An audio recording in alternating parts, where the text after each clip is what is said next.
What's up, bro? We live. What up with you, man? How you doing? I'm good, man. Good. Good. Real I'm good. excited about today, man. We got another tag team. You feel me? We do. And they the podcast They experts. really put us on, actually. So, They did, and they got like 12 podcasts between the two of them. So we gonna learn something today. Here go the intro.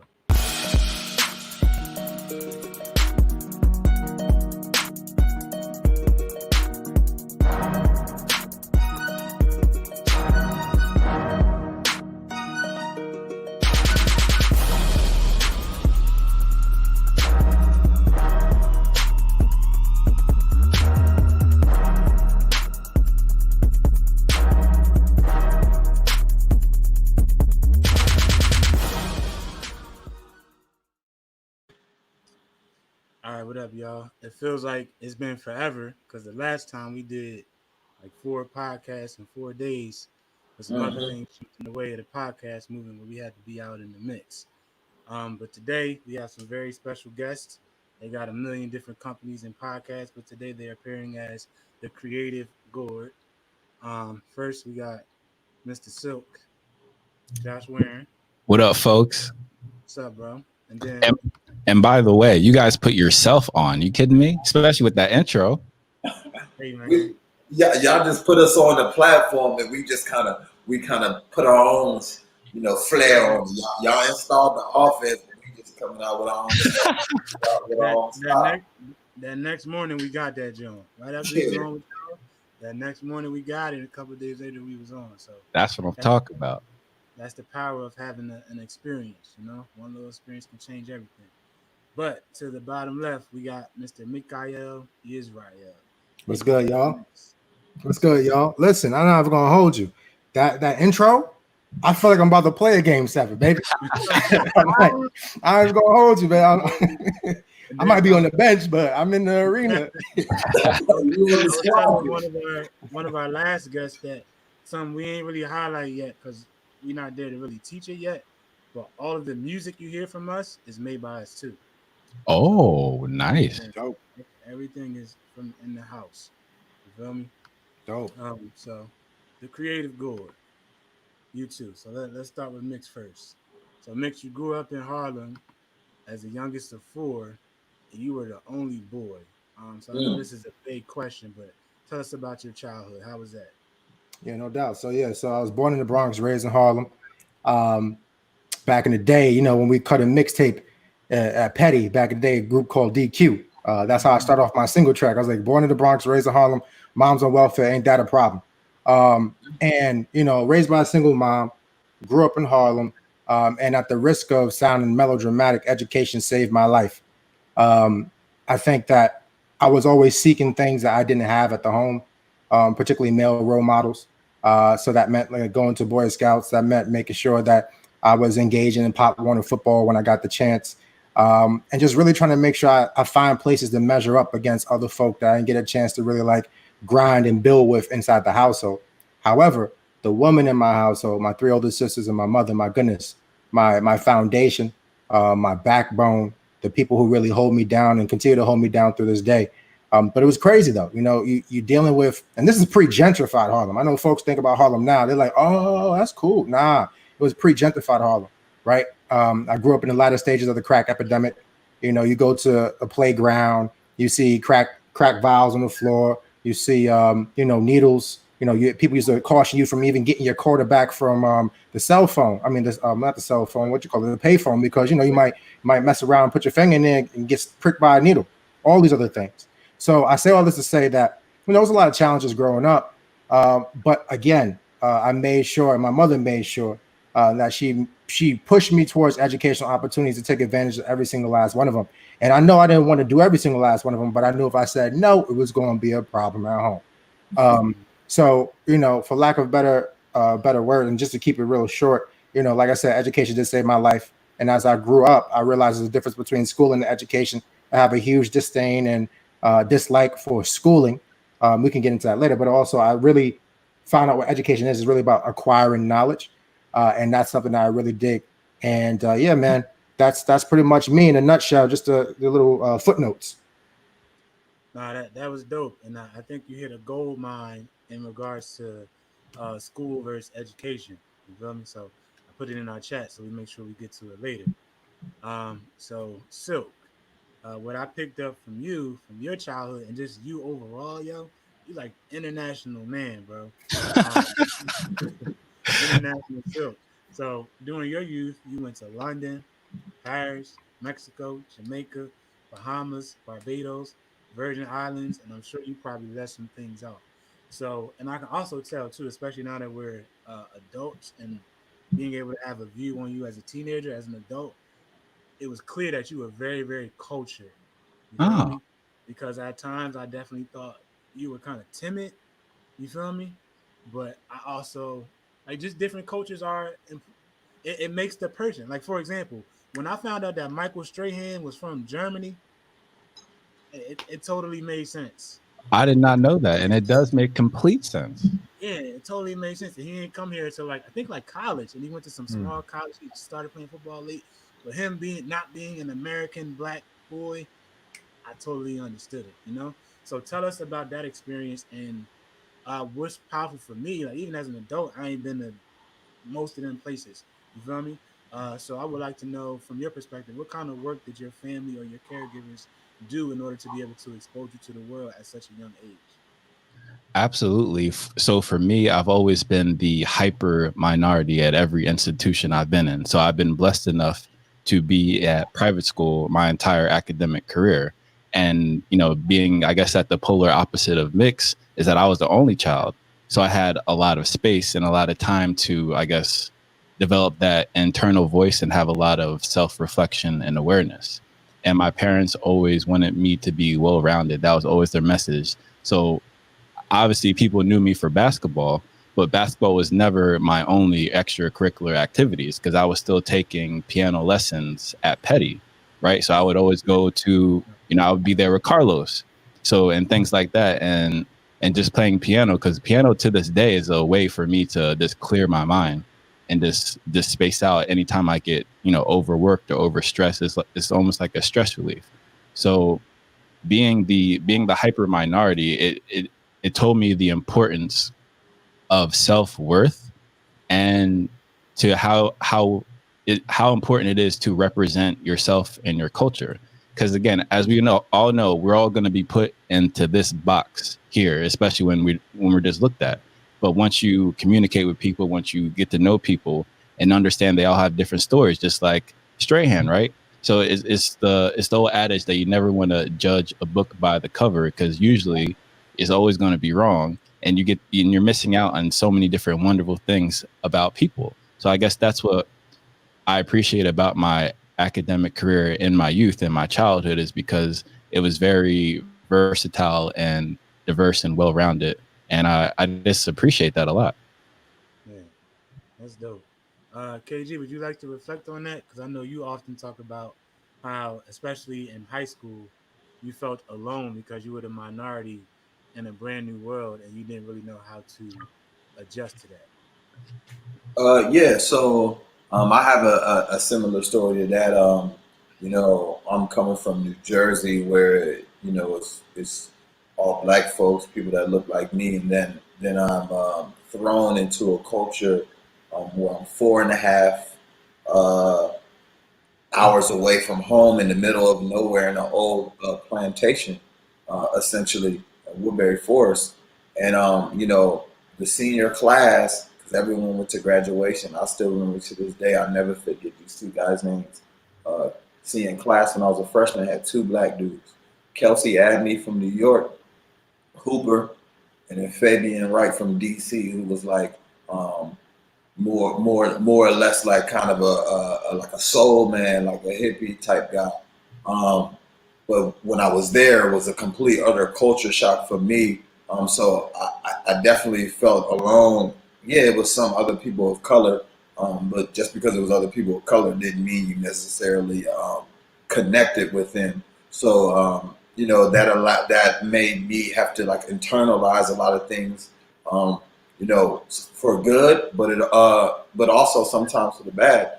As I look back today, I internalized a lot of feelings I didn't want to open up. but it also made me become uh, worthy enough in my mind to be like, yo, I can make this decision. Like I'm by myself. Like this is okay. So it gave me the courage and the strength to actually be able to be alone.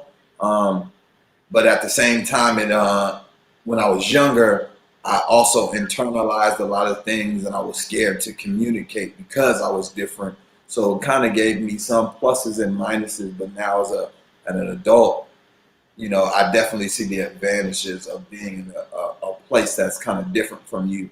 Now because I can communicate with more people that just don't look like me or don't connect with the same things I can do. I went to school with people who from other countries as well, so it was definitely a learning curve for sure. Hmm.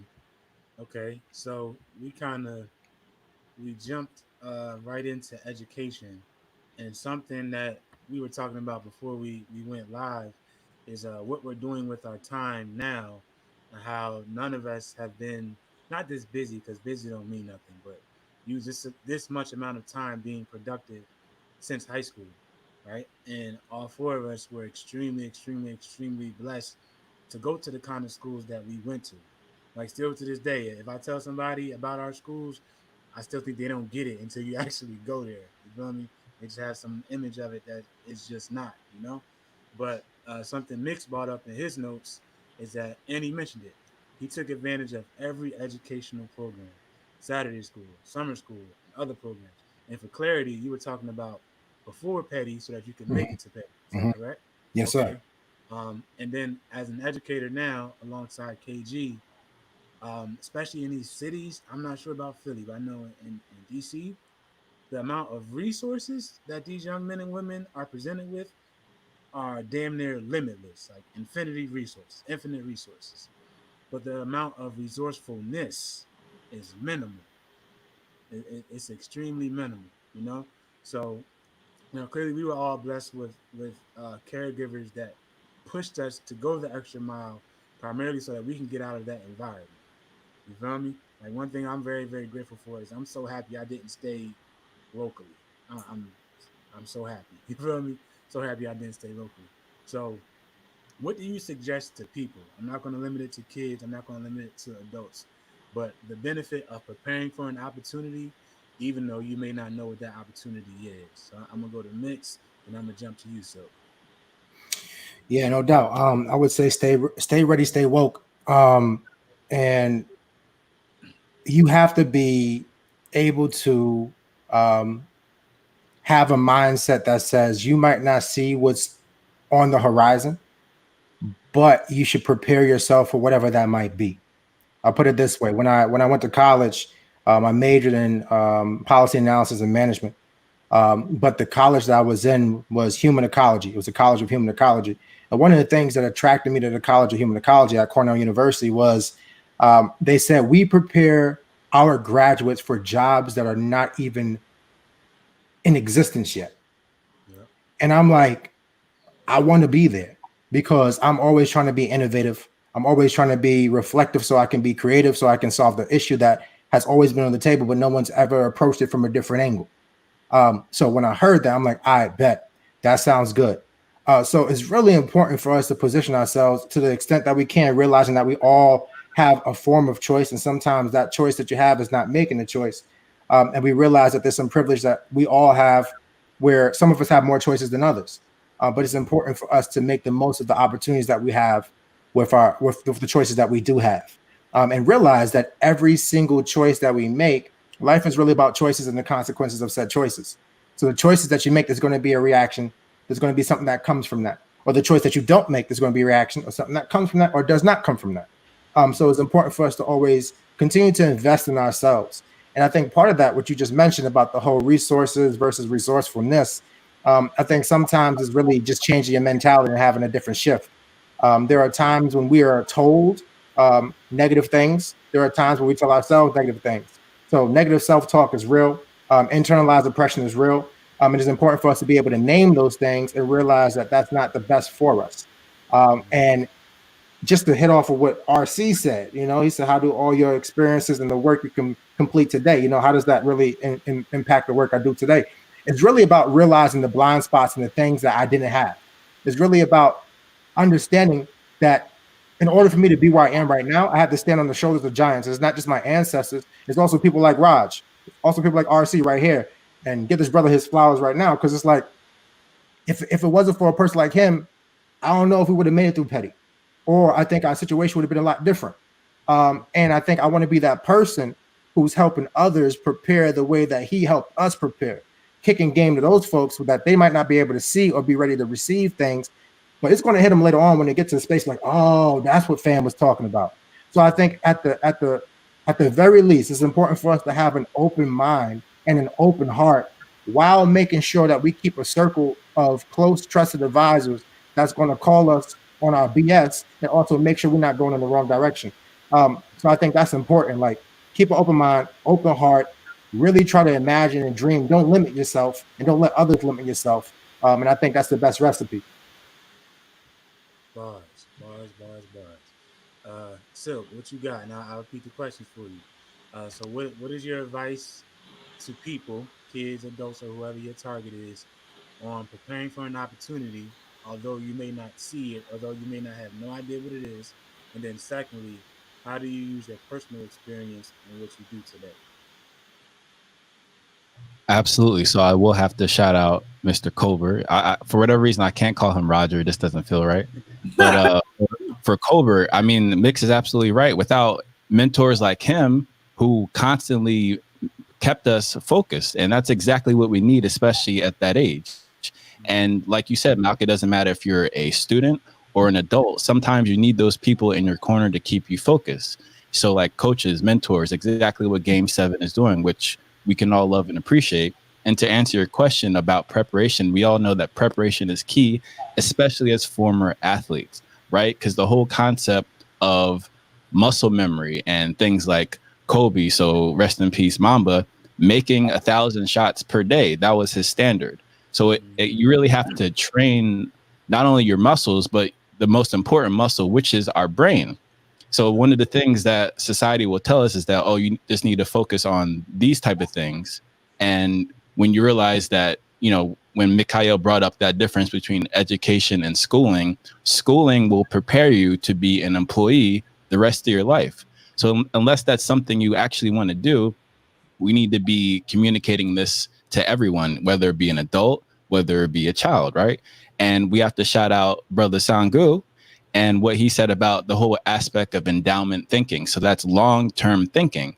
And as we know, just from our own anecdotal experience, the world will prepare us for micro thinking. It's all about the instant gratification society. I want it now. I'm not worried about later. Don't worry about the future. It's my time now. But you need to think long term. And the whole concept of compound interest is so it also works in terms of sweat equity.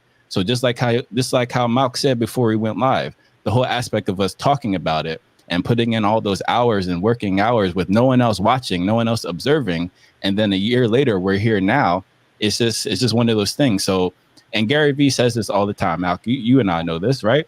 You really have to put in the work in order to see it at a later time, and that's a really hard concept for people to see. But I think if we just instill that, because to me it's a muscle to be like a high performer, right? Being like an Olympian, being like a Kobe, being obsessed with your mission and realizing that you have a bigger purpose than to just, follow what everyone else is doing, right? Don't just follow the conventional schooling. So in my own experiences, I realized that for the most part, it was following what everyone else wanted me to do as opposed to being introspective and be like, wait a minute, Josh, what do you actually want to do? Where do you see your vision for yourself? And then what ways can you get to that point? And then it's just, at the end of the day, for lack of better words, it's eliminating all self-sabotaging behavior, which is hard to do because usually that behavior is a lot of fun and it's probably addictive. So it's just one of those things you just have to train out of your psyche and I guess your habits, basically. Mm-hmm. Bars once again. KG, that was it. Remember we was in the car yesterday and Just was talking and I was like, that's cawesome. I couldn't think of the words. Mm-hmm. Self sabotage. Mm. You was mad. You was mad. You was mad for like 10 minutes. think of it. I was like, I know it's something simple. I've heard it a million times, but I couldn't think of it. But something that I picked up that I think we underappreciate because clearly we were very, very good at it. I think that you'll, in terms of education, you'll struggle with an education, like in terms of education versus school, if you were not good at school. Because I think as an educator and as a very, very good student, um, school taught me the most how to learn. Like, how do I learn? But now when it comes to education, it's the same thing, but the curriculum is up to you. You're not forced to learn was being force fed to you. You feel me? Like we got to know how to read, how to annotate, how to take out the information, and like that. When I asked what y'all sent me in the emails, those was basically essays. Like you got to know how to write an essay. You got to know how to your numbers. Like school does help you educate yourself later. And I think because we all did have such great school educations, it's really showing now, but it's a little bit different because we chose to take it and make our own thing, as opposed to becoming a victim of where school led us to. You feel what I'm saying? I Mhm. think we all can agree outside of KG because his path was a little unique. But it's like once we got there to school's results, we wasn't with it. You feel me? It felt like too small of a reward for all that we did. You feel me? Like we all 30, 31, and speak for me personally, I ain't lived at home in 18 years. You feel me? So Mhm. we had a very, very different path. And then a story that I tell the super short version, is that the opportunity of a lifetime only lasts how long, Mix? How long does it last? The opportunity of a lifetime. A second sometimes. The lifetime of the opportunity. Only for the lifetime of the opportunity, yo. Opportunity of a lifetime only lasts a lifetime for the lifetime of the opportunity. And I remember when I was in seventh grade, the principal came to my class. I never got in trouble, and you only saw the principal if you got in trouble. Like, oh, Malcolm, come here. And my other man's, come here. All right. So he walked down to the office. He didn't say nothing. And then he got his papers and he took us up to this room. And where we went, it was 99.999% black students, faculty, all that. And then we went in a room and there was these white dudes, these white women, and a couple black people sprinkled in. I'm like, all right. But it turns out to be the people from Seeds, which was the program that helped me prepare to go to Petty. So I went to Saturday school. I went to summer school. I went to Saturday school again, then boarding summer school, and then Petty, and then Howard, and then Central Michigan, all of these different things. And the gift from that was that it got me out of my environment, because at that time, my closest friends, not really in terms of bond, but in terms of vicinity to my home, who I hung out with, one was actually my best friend. He's been incarcerated since my junior year at Petty, 2005. He's been locked up like 15 years. Um, the other two are brothers, and they're both dead. One was killed over a basketball game at the court. Another one killed a member of his family along with himself. And then the other one right down the street, he's alive and he's doing well. He's an entrepreneur, but by the grace of God, because my freshman year in college, he got shot in the face. Mm. You feel me? So all of those things, and all of those things happened right at home where I left. You feel me? So if I did not work hard as a student, as a person, to be one of the two people chosen from the entire school to go to that program, there's a possibility I would have been with my friends during one of those times. No guarantee, but I was prepared. When they came in that room, there's no reason that there shouldn't have been other kids called along with me. You feel me? So that literally was an opportunity of a lifetime, but I did not know that at that moment. You feel me? But I was prepared. So what I want people to take from that is that the opportunity of a lifetime only lasts for the lifetime of an opportunity. You feel me? All right. So anything you want to add to that, KG, real quick? I mean, I think that was good. We are all three of y'all said so we can keep going for the sake of time. All right, so let's move on. And this one, it's just kind of surprising for me because both of you had similar experiences. So just like me, it seemed like when y'all got to college, it was easy. You feel me? Like Petty kind of set us up. You feel me? Like Yeah. college was ridiculously easy.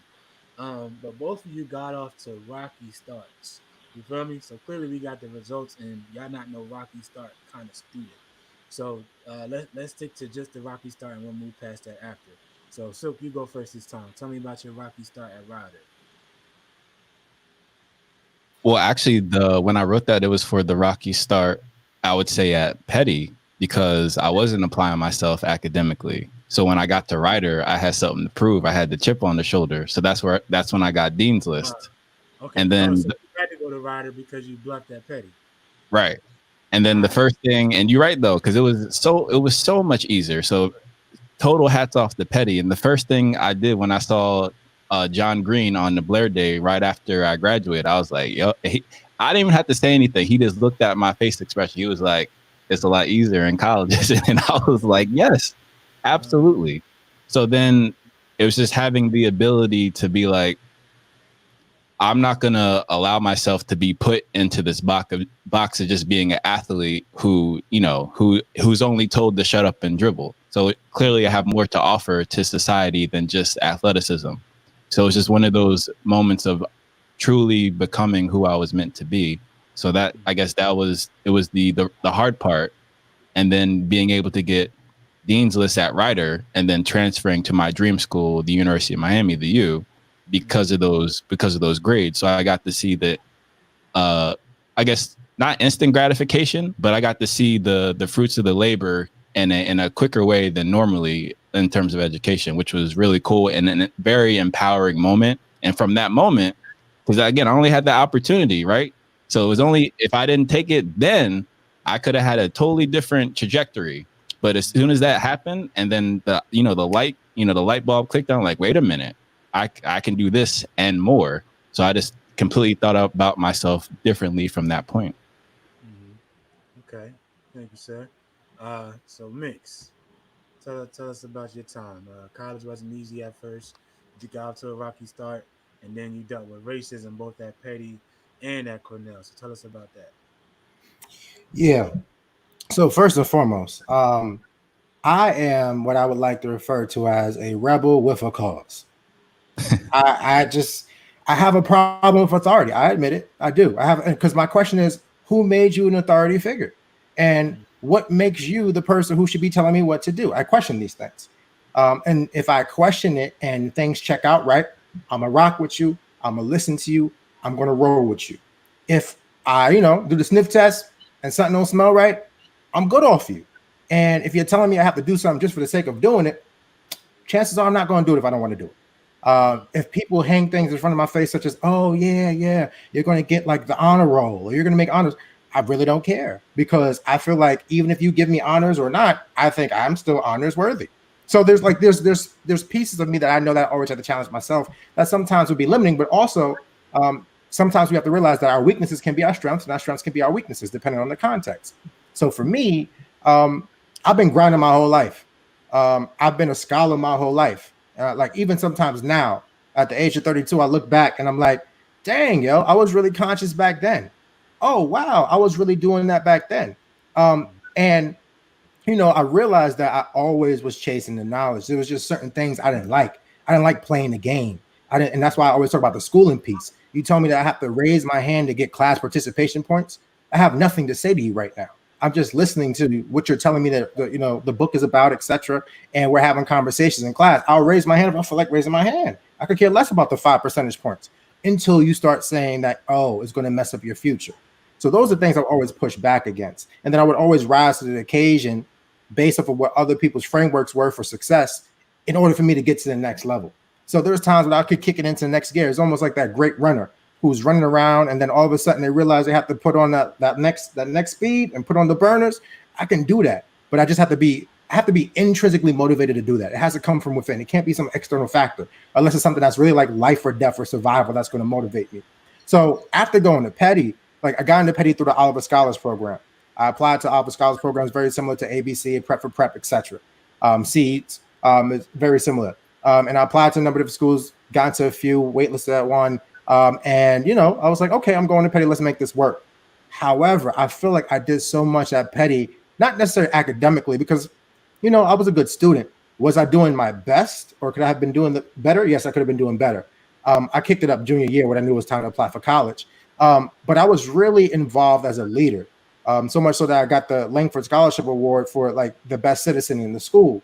for that 1 year. I think it was my senior year, and I've been putting in work. I've been putting in work for the community. I felt like I had to put like my community, my people, the people who come from places like me who have similar struggles, etc., on my back, and I was putting in work. So by the time I got to college, I'm like, yo, I'm good off this. I did 4 years from 14 to 18. I always joke. I'm like, we was in academic prison. We did time together, right? I got to college. I'm like, yo, I'm really good off this. You mean to tell me I don't have to go to class? And guess what? If I don't go to class, I'm not getting an MO, a miss obligation. For those who don't know, I could just not go. All right, and then they're gonna tell me that they're gonna put it on online anyway. I can peep this later. So again, I was fooling around freshman year, first semester, and the GPA reflected that. But again, because I could turn the burners on, second semester, hit them with the 3 something. And it's easy to me. But again, I don't go to school for the accolades. I'm not that type of dude. Like, miss me with the compliments. I'm fine. Like, I'll compliment myself as long as I can look myself in the mirror. And now, as long as my wife can look at me and be happy and we're good, I'm good. I really don't need any type of accolades outside. So it's always been a love-hate relationship with me in school, because I feel like if I was going to college, like let's just say I was a high school senior right now, I would need a lot of convincing to tell me that I need to go to college. I would need a lot of convincing, because there's so many other paths out there, so many other ways you can acquire knowledge and not go broke for it. And I'm not saying that's the right way. I'm just saying I would need some convincing. So it was tough, because every time something's put in front of me, I want to challenge it. I want to critique it. I want to know, oh, that's the rule. Who made it? And when you made that rule, were you thinking about people like me? And if the answer is no, then that rule's not for me. So I mean, I've always been like that in terms of questioning stuff. And sometimes it gets me very far. Other times, But I know who I am. But that was my experience. That was my experience. And that's something that comes with where I am now that I still deal with. But I've learned to be a little bit more, not compromising, but charitable and open-minded. Bars once again. And you hit something that's very important to us in Game 7. You talked about the race, and at the end, how they kick it up. And number one, if you win a race, at least with other talented people, that means that you probably saw yourself winning that race from the jump. You feel me? Like, you didn't go in there thinking you was going to lose. You went in there believing you was going to win. But when you take off, when you run, the finish line is behind you. You can't see it. So you run around, but then when you hit that last bend, your vision is now in your sights. You feel me? Your vision, you couldn't see it first. Sight, you see what you see. You saw the whole track in front of you. You hit that last bend, now I can see my vision. You feel me? So that's why some people are running after things, preparing for these opportunities, because they have a vision. And that's why I like how Mix has done, and I'm the ultimate doer of this. We can rub a lot of people the wrong way because they're not seeing what we're seeing. You feel me? They're not motivated by what we're motivated by. But the primary reason we on this channel right now is because I struggled in a professional sphere as a teacher, because I was there for a different reason. Math was my what. The kids and the people I could help were my why. You feel me? And when I learned I was teaching these young bulls and they really didn't learn how to learn, I stopped teaching math. I started teaching them. They didn't realize that, yo, I can teach them about life skills and character for like a month. And then in the next month, we can make up for that previous month we missed, plus this month, and catch the next month. I got all of the data to show that, yo, one lesson, literally, yo, I'm not playing, Mick, you know you an educator. One lesson would literally take us a week, yo. Mm-hmm. And it was made by people that weren't from the kind of places we were from and those kind of histories that we were from. And it was made to be done in 45 minutes. And I was like, yo, we got all this data. I hate assessments, at least in the schools I work in, because I'll use kids not now. I've previously taught 11th graders math. And the data from August, when we take the assessments, their data would show that they had a 6th grade level, a 7th grade level. But I get written up. I get in trouble if I don't teach them 11th grade math on this date. So this is 11th grade. This is 5th grade where they at.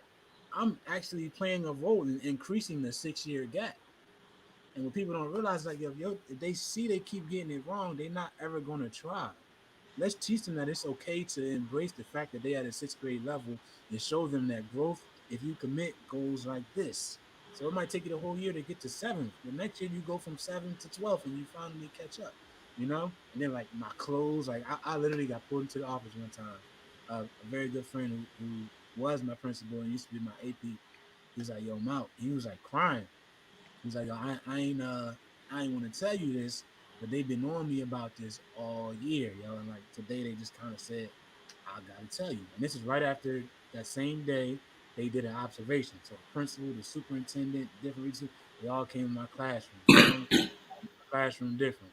The music pumping, the kids sitting at the desk, they sitting at my desk. You would think it's like chaos. You feel me? But when they went through all the data, every time they put me to the side, I was like, "Yo, that's a dope lesson." That was even one time. That's the best lesson I seen in the city this year. All right, these kind of kids normally aren't engaged. I just seen them in English and they didn't do nothing. They did everything with you. You feel me? But he was like, "Yo, they hate your tattoos, they hate your muscle shirts, they hate your music, they hate the fact that you rap with the kids, they hate the fact that the kids sit on the table, but they love your results. That's why they didn't write you up because they wanted me to talk to you." I was like, "All right," and I respect him. And number one, this is a white dude, yo. He white as can be. You feel me? But amazing with people. He got like a gift. You know those kind of people. Hmm. He's in the right profession. He's got a gift. So what he did was he was like, "Yo, I am your leader and I know how this goes. So I'm gonna tell you what I tell you, you gotta do. If you don't, you just gonna have to quit." All right. So what he did was he got me school t-shirts from his own pocket. Because you know I like to wear t-shirts. He got me school t-shirts and he would bring it in the cut. And he would tell me, because you're not always supposed to be observed, he would tell me when they're coming. You feel me? All right, boom, throw the t-shirt on. Yo, keep the music on, but just put the R&B on. Can you do that? Yo, I respect that. You feel me? He met me halfway. But through those times and seeing like, yo, like kids told me like, "Yo, Malcolm, you saved my life," or "You need to quit and become a motivational speaker and a therapist." Like, fuck this math shit. That's exactly how they would talk. Like ninth grade, eighth grade. You gotta do something else. Because I don't, even for you, I don't want to do math, but if you just talk to me as a person, I will do everything. You feel me? But you got to talk to me every day, Mal. You feel me? And I ain't really hear it. And so I moved from schools from the hood to Capitol Hill, and it was the same thing. You feel me? So I'm going on a tangent, but I agree with Mix too. Like, I shake the cage if it ain't right. You feel me? Because I'm not seeing the same thing that you're seeing, and my goal, like Sangu said, my goal is not for today, bro. You feel me? Like we were all blessed. I don't know y'all personal situations, but I know many people like us.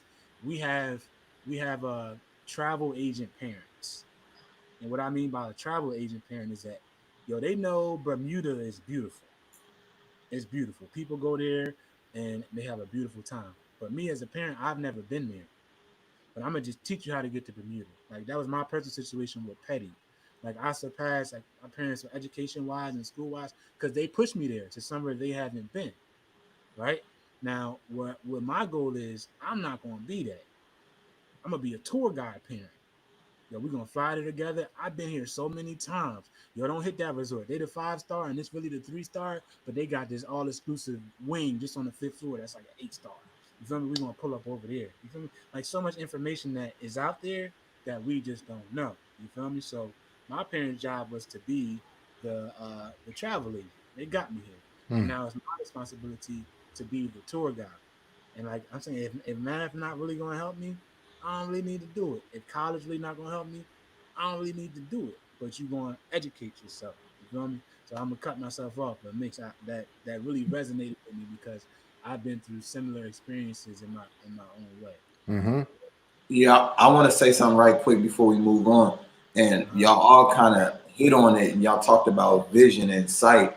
And in my journey of growth, I've learned that before it wouldn't really move me if I couldn't see it right away. Um, and it really hindered me because if I couldn't see it, it wouldn't really motivate me when I was younger. So I had to reprogram my mind, and now that I'm able to see with the long, for a time with the long end, it makes what I was just doing, that short term thing, it kind of makes me disgusted because you realize it's like, yo, I'm leaving so much energy and effort out there simply because I don't have the faith in putting work in something that's unknown. I know what I want to do, but I got to get there. So just like y'all was saying, that vision part, right? That is something that a lot of people struggle with, because if it's not something that is instantly gratifying them, they will not be forced to move. And I really had to learn that in myself, and then also with understanding other people, especially being part of teams. For people who are feel like they're on teams that are where you're more motivated than other people, or you feel like someone can't see your vision, that may be right. Your vision is your vision. But if you're in a position to lead, it's your job to make those people believe in a little bit of your vision and give them ways to motivate them if they can't see that same vision that you see. And that's something that I really had to learn, because a lot of people are really focused on that in moment. And I was once one of those people. And it was just because I didn't want to be patient. I wanted to be fast. I wanted to quick. Just being a young boy and not understanding the beauty in the process. Like you guys were saying, we were talking off camera before we started. Like, the beauty of the process of the growth with Game 7 and where we are today is tremendous. Even though we aren't anywhere we want to be, but what we had a vision, and even when it was hard, we still kept pounding and through, and it gave us insight to show that, like, yo, as soon as you start swinging away, like Malk said before on another podcast, that rule of five, every day you just swing away 5 times at that tree, eventually it's going to knock down, and eventually whatever you've been, going for is definitely going to come in your energy and your form. So I just wanted to throw that in before we went to the next, topic. Nah, that was good, and I want to leave Mix and Josh and everybody else something that kind of takes everything that we said and can put it out to people. So, in order to get to these long term goals that we all agree that you must have, there are going to be some things that are required. And those three requirements are number one, intensity. Silk, you got 18 podcasts. Mix, you got podcasts. You just started doing this during the Rona. I've seen you a million different times. You doing all the things you're doing in your personal and professional life. You feel me? You already know how we are 7 days a week. So it's got to be intense. But once you pick that up, or once you commit to losing weight and you be like, y'all got to work out 45 minutes every day, it's got to be intense, right? At that level. Second, it's got to be consistency. This is normally where people stop. I've been consistent. I've done 6 podcasts and I did it for a year, Mount, and it ain't kick off yet. Or mix, I'm doing the brown juice. I'm doing the Creative Gourd with silk. I'm doing the other things. I'm doing my 11 one. I ain't really getting no results. Okay, it's intensity, consistency, but the important part is duration. How long can you go? You feel me? Can you make it to the 12th round with the same gas that you had in round one? It's very, very possible. You feel me? And then, because I was telling the kids yesterday in terms of football, once you get to the highest level, teams don't really win anymore. Teams lose the game. Like the team that don't lose wins. You feel me? They lasted long. That's why the Patriots won so many ships. They just were so disciplined. Perfect example was 2 years ago versus the Chiefs. When D Ford went off sides, they had him dead to rights. Went off sides, pick, game over. You feel me? They weren't able to last. So intensity, consistency, and duration. But you must be able to overcome three things: your environment, like Mix was in the hood, crack pipes everywhere, everything going on, didn't have a father. That was his environment. You feel me? And KG and so other things he went through in our environment. Next is your body. So many people aren't able to maintain that intensity, consistency, and duration simply because they can't keep up. You can want all you want to, but if you can't keep up, you can't keep up. Environment, body, and then time. It's taking too long. I can't do it. XYZ, XYZ, XYZ. So intensity, consistency, and duration. And you must continue to overcome your environment, body, and time. If you want me to repeat it, go to the website. I'll send it to you. You feel me? Um, so Nice little next, Pluggington. you feel me? I'm gonna tell you. Every time you talk that I learn for longer than 45 seconds or so, always end with a call to action. You feel me? That's the corporate hustle. You feel me? That's Always be closing. You that's feel me? gotta always close. All right. So something Mick said with college, we kind of touched on it. He had a love hate relationship with college, and primarily because of our game 7 definition of a relationship. So I'm gonna tell you our definition of a relationship, Mitch. Now I'll write it for you. Don't put me on the spot. And I want you to go back to your college experience and retell us what you told us with this relationship context. All right, make sense? Cool. So a relationship is passion, duties, and responsibilities. So to put that in context, we all men. Yeah, you meet a girl. Obviously, it's extremely passionate in the beginning. She's physically attractive, mentally attractive. Y'all got common interests, and it's kind of that flame. You feel me? But eventually, that flame gonna fall out. That don't mean that you can't intentionally keep it lit, but the natural flame and the new flame and the newness is gonna fall out. But that's the passion. But in order to keep that passion lit, you start to notice there's certain things I'm good at, certain things she good at, right? Duties and responsibilities. So uh, I'm the calm one. When things get lit, I'm the one that's going to take over. That's my duty. So it's my responsibility to see that and go use our resources and our coping skills to cool out. Or my girl is like the adventurous one. You feel me? So even if it's up to me to be a man and surprise you with dates, like you gotta kind of coach me, bro. Because like if I do it my way, you still may not like it, and then I'm gonna be blown. Like if you could have just told me, and I just would have did what you wanted. You feel me? But you start to realize each other's responsibilities. All right, so that's passion, duties, and responsibilities.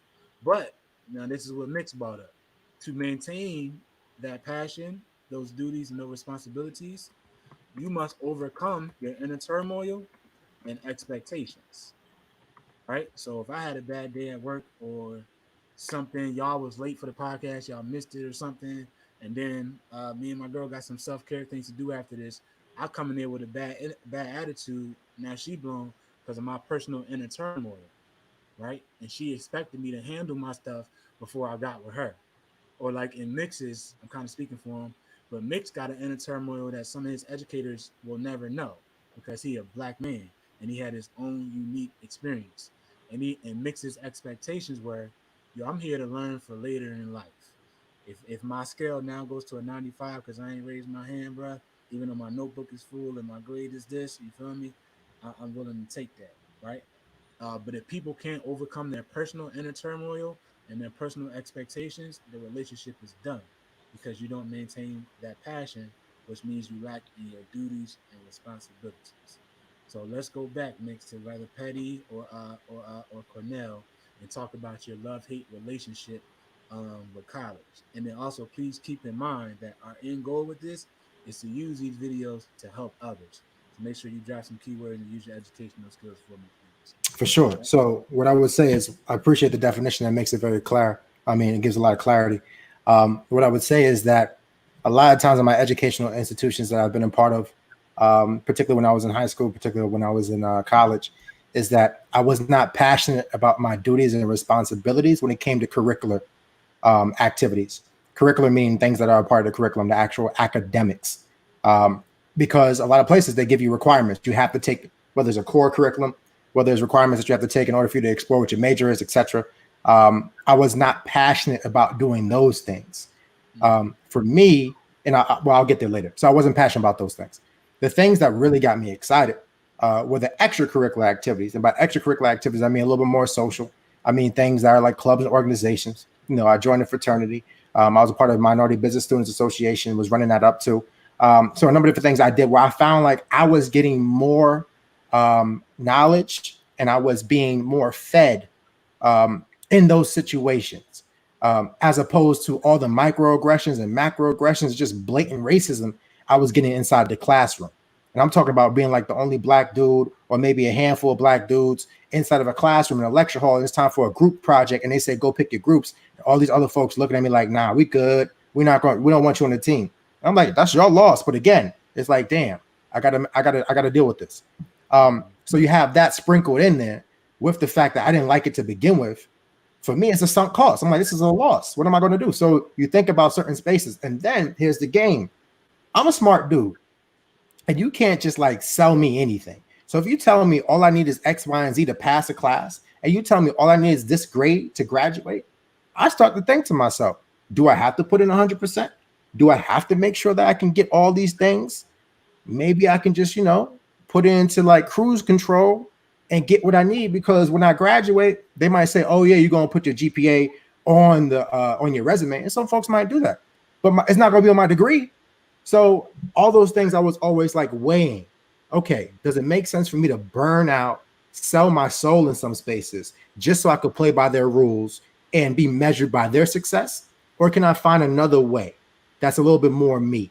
So I would say my relationship, the hate came from the fact that I was not passionate about my duties and responsibilities as it pertained to, one, the expectations folks had of me that I thought didn't make sense, weren't reflective or representative of me, and actually did harm in a lot of different spaces. And the fact that I really loved and was passionate about the duties and responsibilities that came with the actual extracurricular activities and things that I engaged in. So to keep it for the folks out there are going to be times in life where you just have to do something in order to get somewhere, and you might not like it.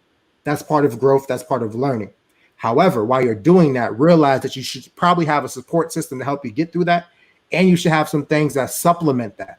So if I'm struggling or I'm not really loving or jiving with all this stuff that's happening in the curricular space, such as academics, I hope and I had better be making sure that the things that are not in the academic sphere, such as extracurricular activities, are things that I love, enjoy, that's going to fill me up so I can deal with the nonsense that I'm dealing in the other space.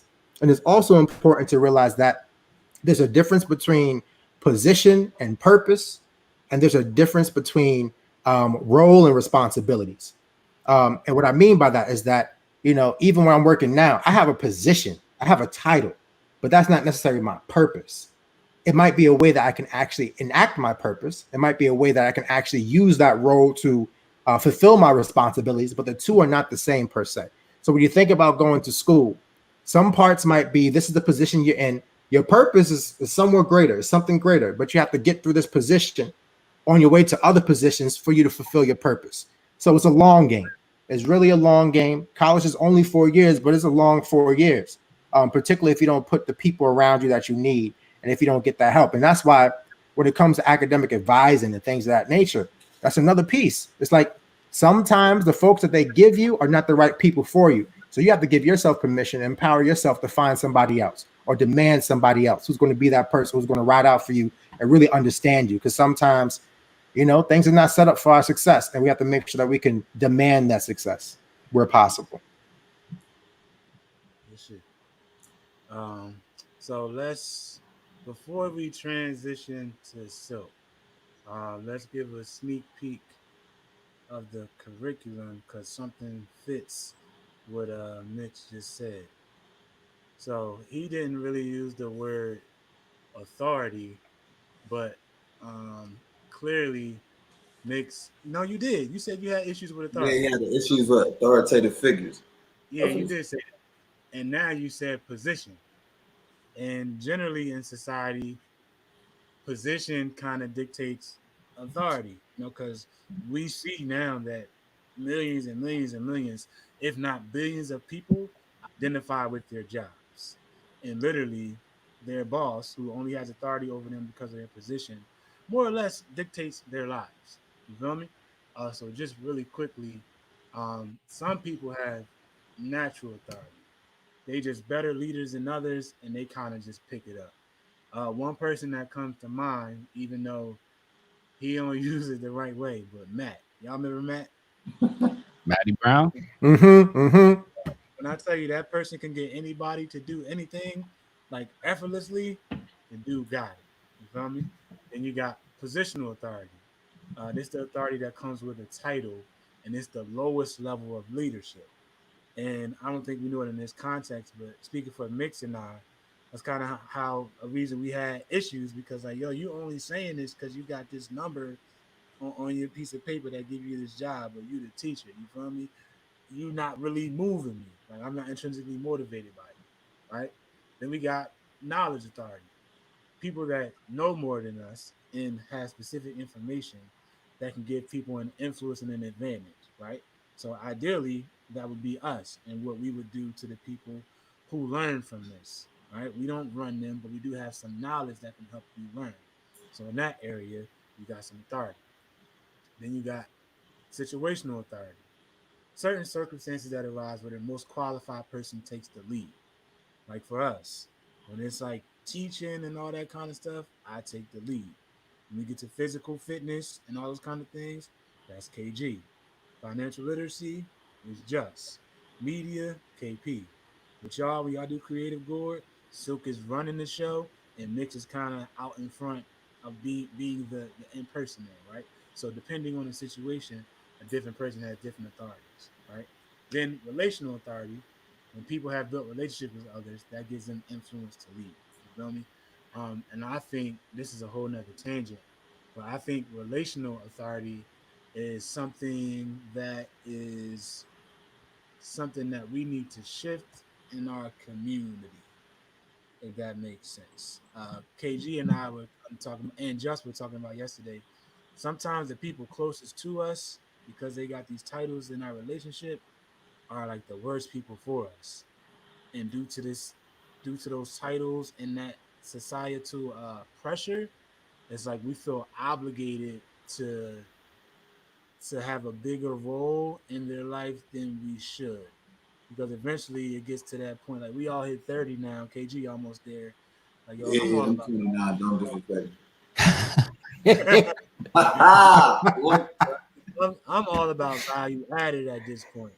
I don't care if you mom, dad, brother, sister, none of that. If you ain't adding value, I'm gonna keep you at a distance. That don't mean we gotta be enemies, but also don't mean that we gotta be super involved. You feel me? So once again, Mitch hit a button with the authority piece.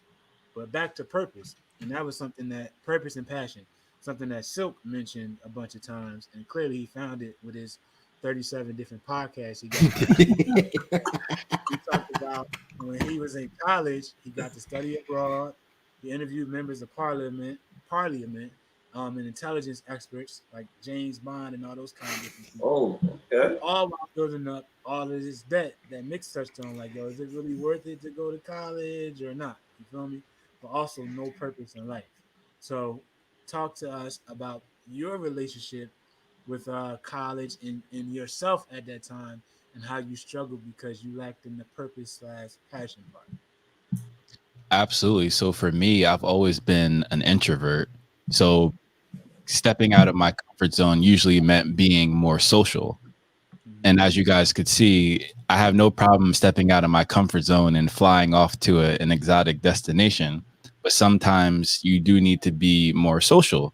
And the irony of all of this is that finding my purpose actually forces me to be social, but it's not really forcing me because I actually am passionate about it. So these are the things that I actually want to talk about.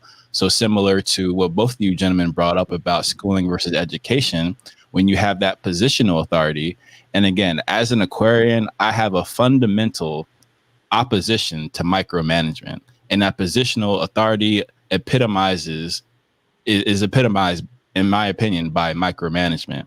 So the same way, you're not going to tell me how to do something, especially if it's obvious that you don't know how to do it, and then you expect me to do it your cookie cutter way, which is already not working. And I've already, you know, made an innovative way to make what you actually want better and more efficient.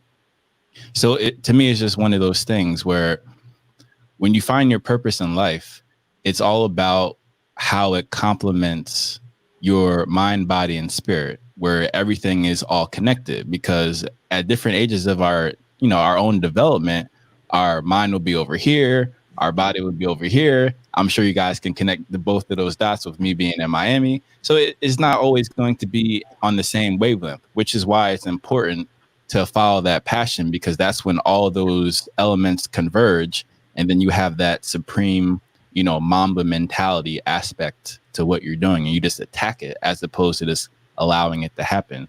So for me, purpose is all about taking control of what you have control over. And I think some of the parts of authority is that we try to control that things that we don't have control over, whether that being people with positional authority. But at the end of the day, you do have supreme control over everything that you decide to do. So I like to call it as intellectual sovereignty, because no one's going to tell you what you can actually do in any specific given time. No one can tell you to make a certain decision. You making that decision. So take great, you know, have that empower you to for lack of better words, facilitate your passion and mission and purpose in life. Yeah. Thank you, sir. So I I'm gonna go to the playbook for you too, because that's Mhm. something that, and I'm still I get on KG really hard about this too, because he's still learning how to teach, but so many times he'll communicate, but it's like at the umbrella level. Like for example, everybody talks about purpose, right? So he'll talk about purpose to the kids. I'm like, yo, but KG, like, let's go deeper. Like everybody talks about purpose and work hard. So something we prioritize at Game 7 is taking what everybody says and teaching them how to do it. You feel me? But before we do that, KG, you ready? Yes, sir. I know where we going with this. Let's see if they get it Where right. I think where so far we got about two people that got it right so far. two two people? All right, let's see. We better have four or somebody getting fired. Yeah, Who first? Mix looked the most nervous. So Mix, yeah. go ahead. Look. He nervous. Where is your favorite place to shop? The shop? To shop. I don't really shop, but the grocery store. I'm putting that out. I'm about to be on. All right. What about you, Silk? I'm not gonna lie, I'm a very proud Prime member. Amazon. Okay. Bezos getting your chick on. KG, what's the answer? Game 7 shop. You feel me? We don't get no love on the Hey, throw that hoop podcast. on. We Throw don't that get hoop no again. love on this Huh? podcast. Huh? Yeah. Oh Yeah. yeah, that was the alley oop. Yeah, that Loud ooh. City Game 7 over here. At I least I know said you. grocery store. My man over here talking about Amazon. Let me stop. Let me stop. We're gonna introduce y'all to the shop. Dope.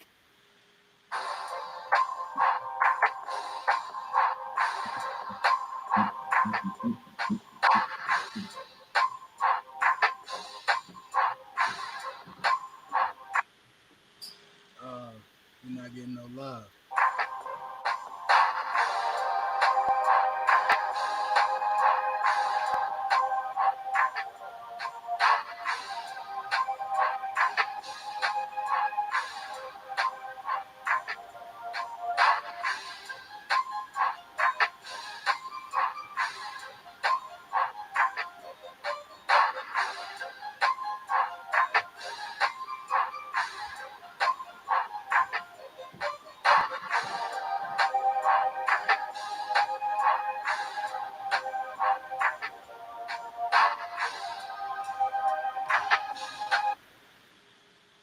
That's Go. dope.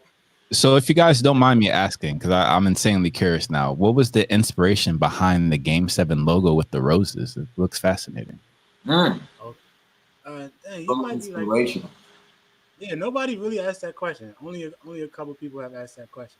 All right, so here's the inspiration behind the logo, and it goes along with that shirt that I just had on.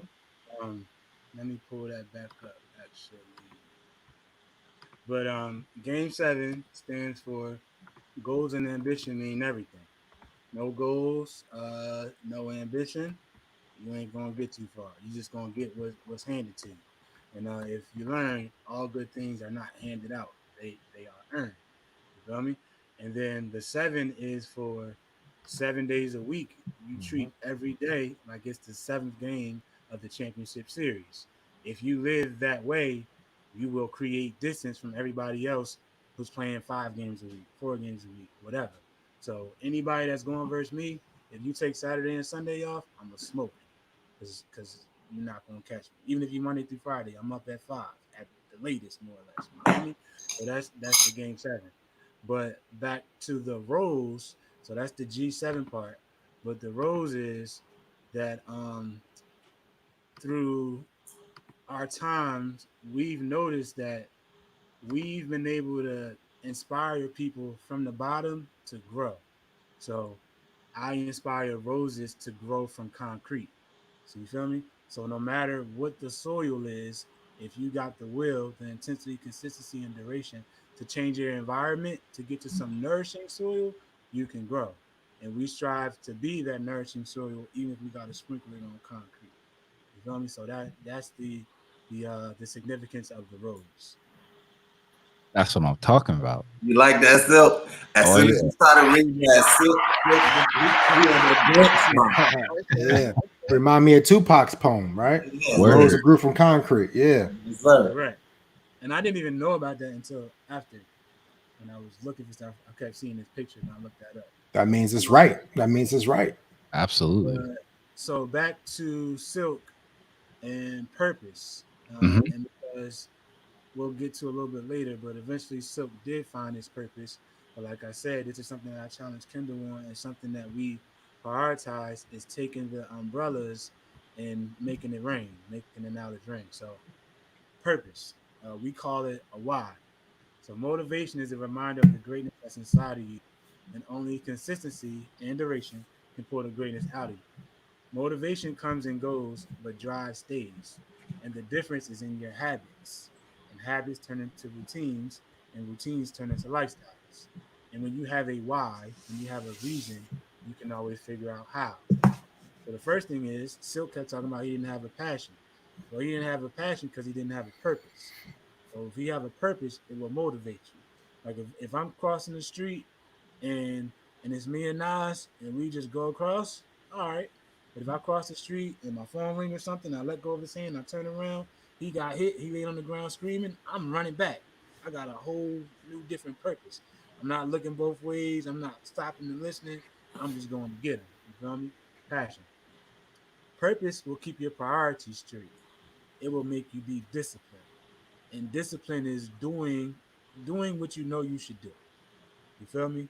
Everybody know what to do, but they don't. Silk, I often hear you refer to it, cognitive dissonance. You feel me? So it gives you discipline, and then commitment is doing what you said you was, even when you don't feel like you did when you said it. You feel me? So purpose will give you discipline. Purpose will develop your potential. Everybody got potential, but a lot of people aren't willing to put in the work to bring that potential into something. It's potential, kinetic, reward. You feel me? So it forces you to expand, start to do things you never did before. All right. A lot of Purpose, science there. I like that. Yeah, you got to, uh, man. purpose will give you power to live in the present. In the president, in the present, you will be aware. You feel me?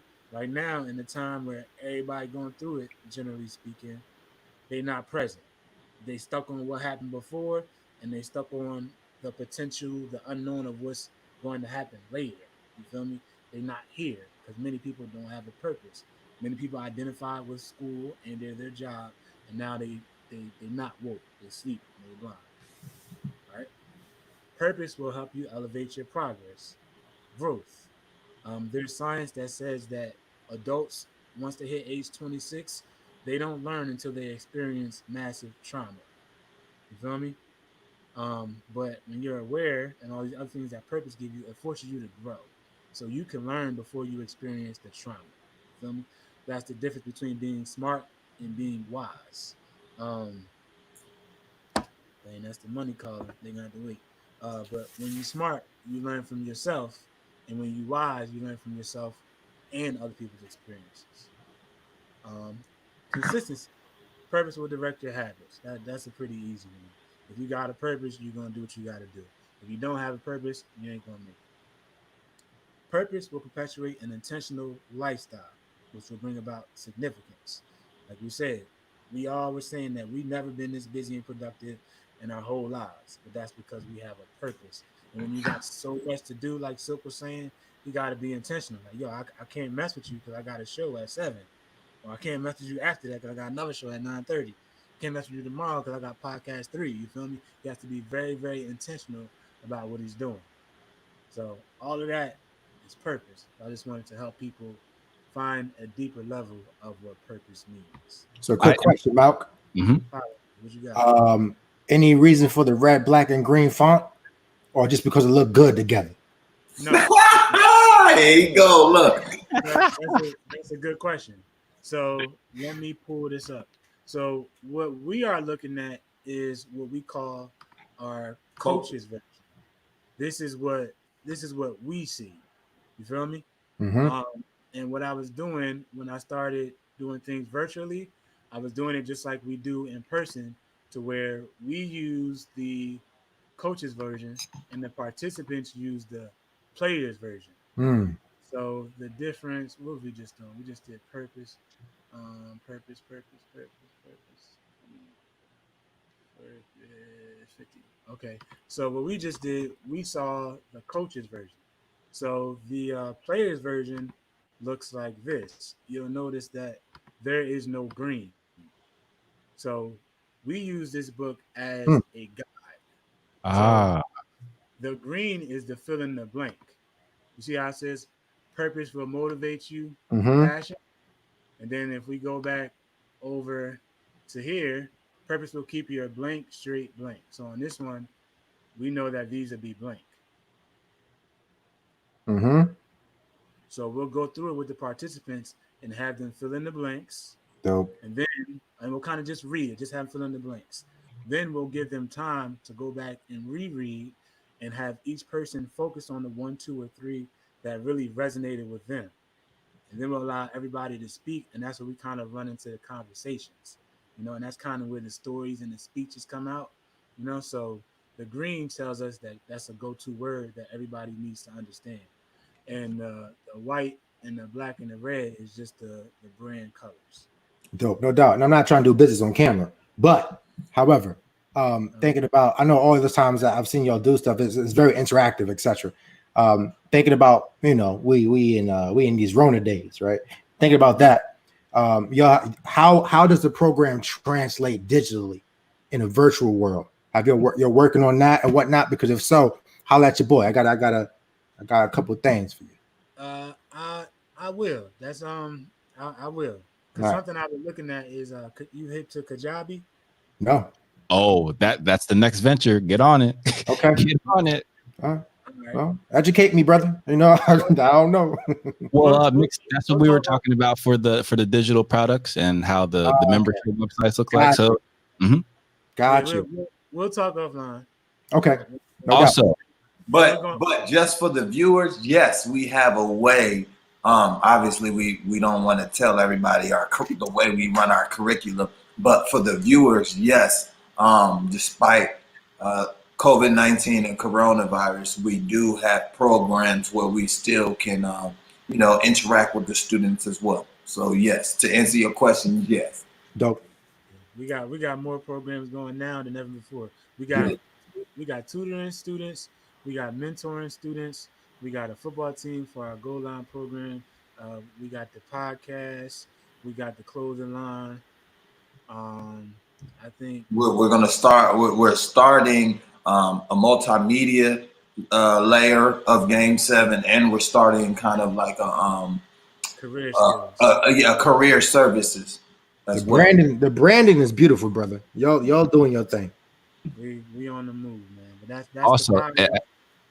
Go ahead, sir. oh, excuse me. I just had a request. If is at all possible, is there a way that the coach's guide with the green, Mhm. if you were to make that into a poster, so if I could like hang that on my wall, that would be amazing. Just so I can have that. I think that would be Okay, pretty cool. so let's do this. Let's talk offline about that. Hmm. And if you can hold off for about 2 weeks or so, I got a whole bunch that I'm adding to it. So Dope. I Oh, will send I will send y'all to just y'all two. It should be probably over 200 pages by then. okay. I'll send y'all to just the whole thing, and whatever you want, you need, I'll send it to you. All right, All right, cool. Appreciate you. y'all can Beautiful. comb through, and we can get that done. All right. Um, do. So we got 15 minutes. So let's move on to You sweating still? Yeah, I am. I had to It's turn off. game 7, baby. It's game Damn, 7. you in the booth? Come Yeah, Hot? on. It's game 7. You got the jersey on, KG. yeah, I had to turn off the fan so you didn't have Up that to say background 15 noise. minutes left. Come on, man. That's right. All Four right. forward. I'm ready. Let's move forward to your business ventures. And I'm gonna ask Mix first because I didn't know you had all this going on.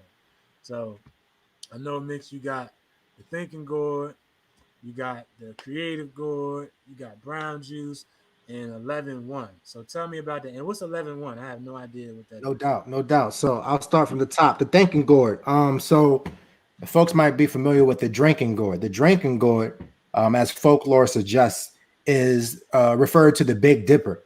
And folks used to say back in the day, our ancestors, those who were enslaved, used to say, follow the drinking gourd, which was the North Star, Polaris, to get to freedom. For me, I put the thinking gourd because while we might be in many aspects, but not in all aspects, physically free, many of us are still mentally enslaved. So thinking about that piece, the thinking gourd is really about education for emancipation, using education for liberation. That's what I'm about. So that's my blog, the thinking gourd. The creative gourd, me and Josh, man. Josh has Creative Maestro. He could talk a little bit about that later. And I had the thinking gourd, and we was like, yo, we need to do a podcast together. And then that's how we just merged the two together, the creative gourd. So that's where that comes from. Brown Juice Barbershop. So I love me some brown juice, whiskey, bourbon specifically. I can dabble with the rye. I get down with the cognac. And in some cases, I could rock with the scotch. But I'm all day.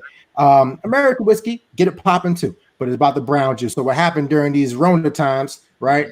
Me and one of my colleagues, Andre Robert Lee, shout out to Andre Robert Lee, who's my co-barber. We usually have conversations, dope conversations over a meal, and there's usually brown juice involved. And we're like, yo, we both in this DEI space. He's a filmmaker. He's been doing this for 20 plus years. Dude is dope. You might be familiar with his one of his films, The Prep School Negro. He has a number of things out too. I'm Not Racist, Am I? Virtually Free, a number of different joints. So we got together and he's like, yo, let's just put this joint on wax, man. Let's actually have conversations live on camera and recreate the thing that we usually do. And I'm like, yeah, all right. So let's put brown juice, what we usually sip on. And the barbershop is a conversation, the type of conversation you usually have in a barbershop. You go get your cut, you talk that stuff, right? So that's pretty much what the Brown Juice Barbershop is. We launched it on April 5th. That was our first episode. So check us out on YouTube, Brown Juice Barbershop. We in there. And then 11-1 Enterprises. 11-1 Enterprises is my first LLC. And that's pretty much my umbrella. And it's a collective that really gets at a number of different things that I say it's a collective because there's so many things underneath it because I'm pretty eclectic and I have a lot of different talents and skills. At the end of the day, I'm an edupreneur. So I'm an educated and an entrepreneur, and everything is really underneath that umbrella. So I like to help people with branding, consulting, etc. 11-1 Enterprises. It's called 11-1. I have my wife and I, we have inscribed in our wedding bands, because I'm a Christian, we have inscribed in our wedding bands Hebrews 11:1, which talks about faith. And it's the scripture is Hebrews 11:1. It says, now faith is the substance of things hoped for, the evidence of things not seen. So I think for me, with Founded 11-1 Enterprises, everything I do in life is about faith. You might not know what's going on. You might not know what tomorrow's going to bring, but you take that leap of faith. Everything's about taking that leap of faith. So the whole tagline for 11-1 Enterprises is let faith take you forward. So a lot of times, folks just might be in their own head. They might be scared, but you got to have faith. But again, realizing, as the word says, that faith without works is dead. So you can have all the faith in the world, but if you're not putting that action on, if you're not having that Game 7 mentality, it's a wrap for you. You might have to rest. You might have to rest on the Sabbath though. But Game 7 all day. Boss. Yay. And as y'all was talking, I was thinking, KG, like these two would be a dope addition with Mason and G. You know what I mean? And now that's 6. Yeah, and Mason he's a psychotherapist, and G is a corporate dude, one of my good friends, but he's very, very, very, very successful in what he do. He worked for Amazon in Seattle. You know what I mean? Like the ultimate corporate hustler. But I'll let him speak about that. Dope. So I'm gonna overwhelm myself and y'all. While Mix was talking, another podcast. So I thought of like us 6, and we gotta get our game up a little bit, so to where we got people seeking us. Right? So I thought of Shark Tank, and then what you said, the Think Tank. We got all different. Like we got an alternative way of viewing a lot of things. So we could just like post it, put a time or whatever, and then whoever jump on, they jump in the conversation with us. That's dope. And we kind of just grill them about having a different way of thinking about certain. So that just opens up so many perspectives because we're all 6 different brains, and we all like to challenge people. We don't just like listen like, okay, I agree with you. No, like we can like, what you saying? So that's definitely gonna be dope, and it'll give us some interaction with with viewers as well, and give people like 5 minutes, and then so we can have multiple people on at a time. That is actually it's beautiful. So I'm I'm definitely available. I'm writing it Yeah, down. right. Yeah, yeah. Look, I did the same thing, Val.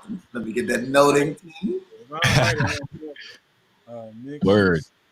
Please write those great ideas down, folks. That I think that's the number one thing that led to my growth is the simple fact that you think that your ideas and what you're thinking about is worth to being recorded. Because if we think about it, and going back to education, only things like what hieroglyphics, things like books, things like the Bible, only things like of that importance are recorded. Things like the Game 7 programs, things are written down and recorded because it's that important. So when you start writing down your ideas, especially by hand, because for whatever reason, when you write it by hand, psychologically, you're going to remember it more and it's going to be more important to you. So please write down those ideas. Don't be like, oh, I'll write it down later. I love that. Write it down right now. So Silk, Yeah, no. I heard you say a word earlier. Why is that, Silk? Why is writing it and those things? Why does that make you remember things better?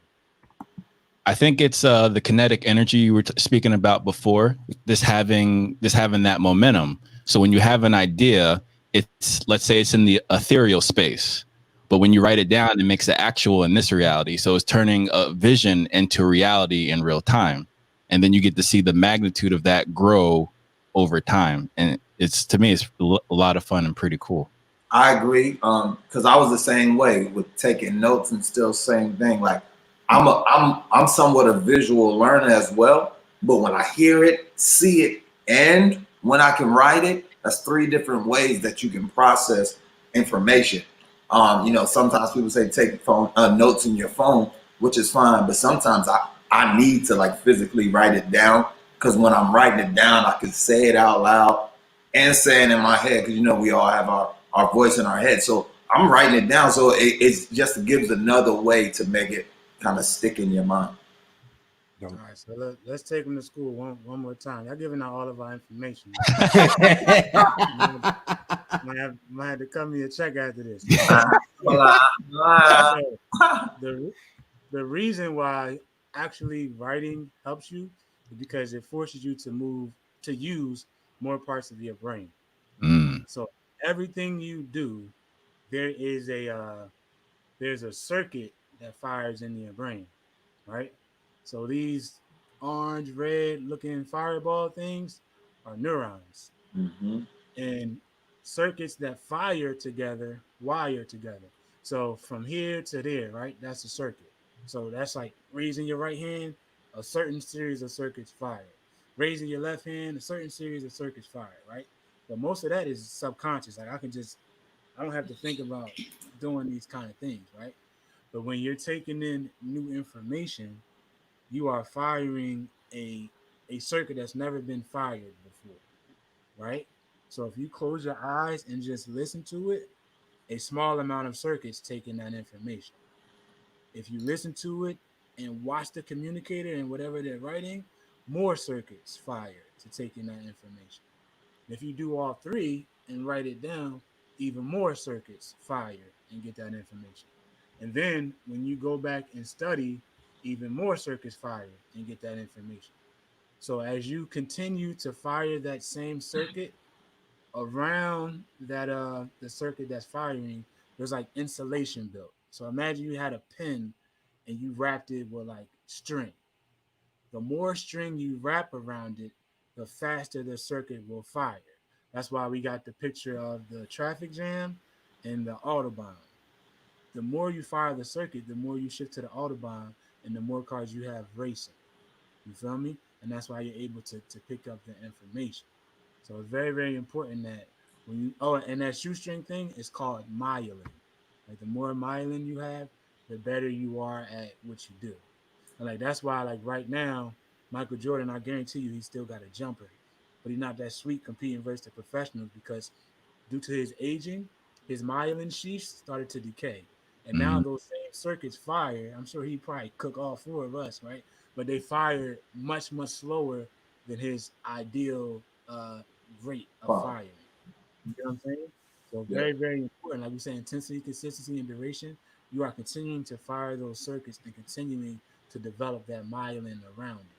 You get what I'm saying? Dope. So once again, that's a game 7 thing. Like that's why you taking information all the ways that you can because you're taking it in from different ways and your brain is picking it all up. You know what I'm saying? So Mhm. circuits that fire together, wires. You know what I mean? And then once you find a purpose like silk, you gotta be intentional. And we can do all this talking. If I don't write it down, I ain't gonna remember. You know what I mean? Because I got circuit overload. I got this big ass head, but I don't got that many circuits. You get what I'm saying? But let's get to closing it out. Uh, so we gotta close it out with Silk. So Silk, you gotta speak on it because you ain't telling me all the things you're doing, but tell us about your 37 podcast you got right now. What that right?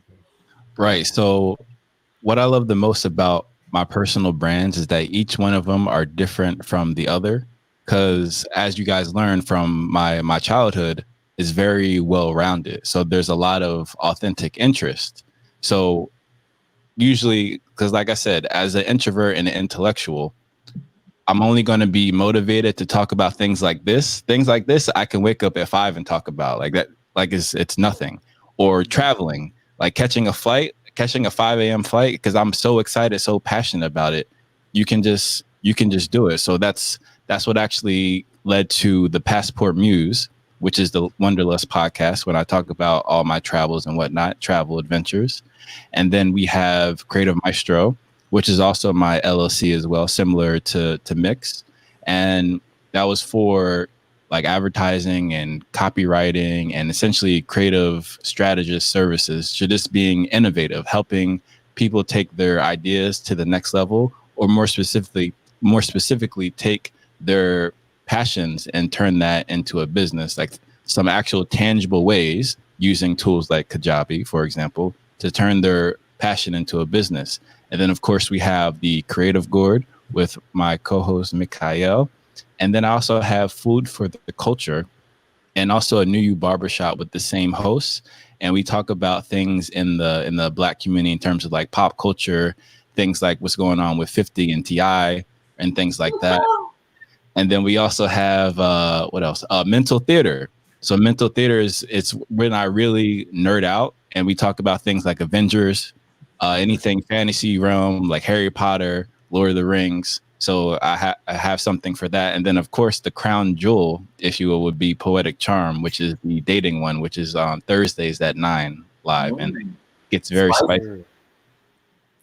Okay, okay, Mister, you got a whole network, bro. Yes, he I'm does. gonna need to get on that the nerd one with the Marvel and Woo! We would but love to have that's you. me, my guy. Yeah, let me be a special guest on there. That's me.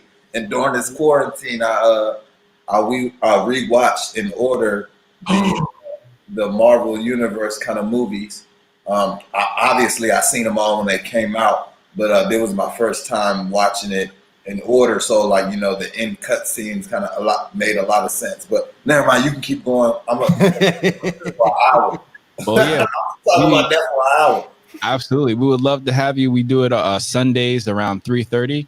So what we do is it's pretty cool. We actually have a Netflix watch party or Okay. sometimes a Disney Plus watch party. So there are these third-party apps that allow people to watch the content together at the same time, and then there's also a text bar on the side.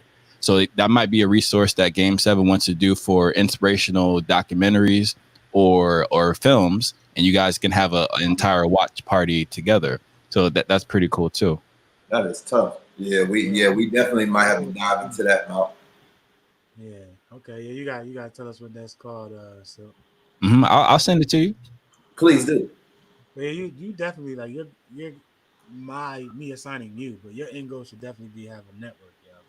Oh You know what I yeah, mean? Like definitely. clearly this is your wave, and at this point, I guess Spotify should be the mission since they dropping hundreds. You Yeah, right. know, Hey, I if you love coming Spotify. if you coming with Get that plug in. if Plug. you coming if you coming with 8 podcasts though, you tell me you need that Pat Mahomes music. Yo, Like my podcast is homeboy. crazy. Woo! Yeah. Pat Hey, what's Mahomes. good, Oh, best friend? sorry. What's good? Sorry, so I left one out. I apologize. So the other one, the sports one, is called World Baller. Okay. So I have one for sports as well. So just covering the entire basis. And I wanted to say thank you to Miss Debbie. We appreciate you. Yeah. Oh yeah, I ain't even dropping. My bad, mom.